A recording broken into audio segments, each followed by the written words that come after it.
समाज निर्मितीसाठी चळवळींना समाजाने पाठबळ द्यावे, लेखक गायकरांनी केले आवाहन। आज जागतिक जवळकीतेच्या पार्श्वभूमीवर व आधुनिक तंत्रज्ञानाच्या कचाट्यातून माणूस अंतर्बाह्य बदलतो आहे। त्याची वैचारिक घसरण वाढीला लागलेली आहे। सामाजिक अधपतन वेगाने सुरू आहे। चळवळी मोडीत निघत आहेत आणि दुर्दैवाने झापडबंद होऊन समाजाची उदासीनता वाढती आहे। हे सगळं घोर चिंतेचं कारण आहे।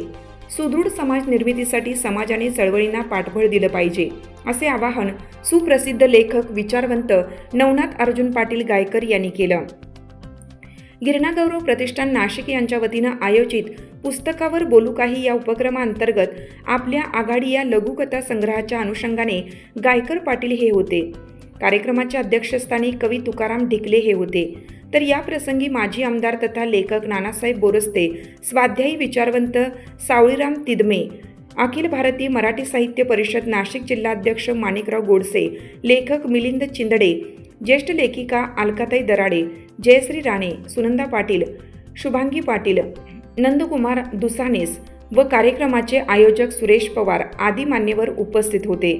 यावेळी आपल्या आघाडी या पुस्तकातील मानवी भावनांचा कल्लोळ असणाऱ्या कथा गायकर यांनी ग्रामीण व विनोदी शैलीत खुसखुशीत भाष्य करत उलगडून दाखवल्या।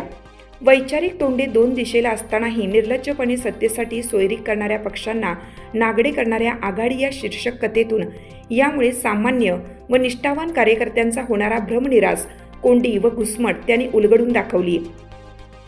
जात या कथेतून मराठा आरक्षणावर भाष्य करत मराठ्यांचे खालावलेले चित्र त्यांनी उभं केलं। माणसाची किंमत या कथेतून माणसं जोडणं किती गरजेचं आहे हे अधोरेखित केलं, तर जिमीन या कथेतून भोगवादी संस्कृतीवर त्यांनी प्रहार केला। 12वा मजला या कथेतून वाढते शहरीकरण व घुसमट व्यक्त केली, तर आडनाव या कथेतून विचित्र वाटणाऱ्या आडनावाची रंजक उत्पत्तीची गोष्ट त्यांनी सांगितली। कार्यक्रमाचे प्रास्ताविक गिरणा गौरव प्रतिष्ठानचे अध्यक्ष सुरेश पवार यांनी केलं, तर आभार कवयित्री सुनंदा पाटील यांनी मानले। पवारांची धडपड, नाशिककरांची उदासीनता। गिरणा गौरव प्रतिष्ठानच्या माध्यमातून सुरेश पवार या अवलिया माणसाने आज तागायत 200 साहित्यिकांना व्यासपीठ देण्याचा विक्रम केला आहे। याशिवाय विविध नामवंत सोहळा, दिवाळी अंक असे कितीतरी उपक्रम ते सातत्याने राबवत आहेत।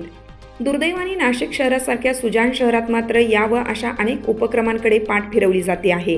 अशा उपक्रमांबाबत नाशिककरांची उदासीनता खेदजनक आहे। भरकटलेल्यांचं जाऊ द्या, किमान वैचारिक चळवळीशी जोडलेल्या साहित्यिक व साहित्यप्रेमींचाही अशा उपक्रमांकडे होणारा कानाडोळा ही दुर्दैवी आहे, अशी खंत या निमित्ताने व्यक्त करण्यात आली। लोकमान्य न्यूजसाठी संचालक लक्ष्मीकांत शिंदे, नाशिक।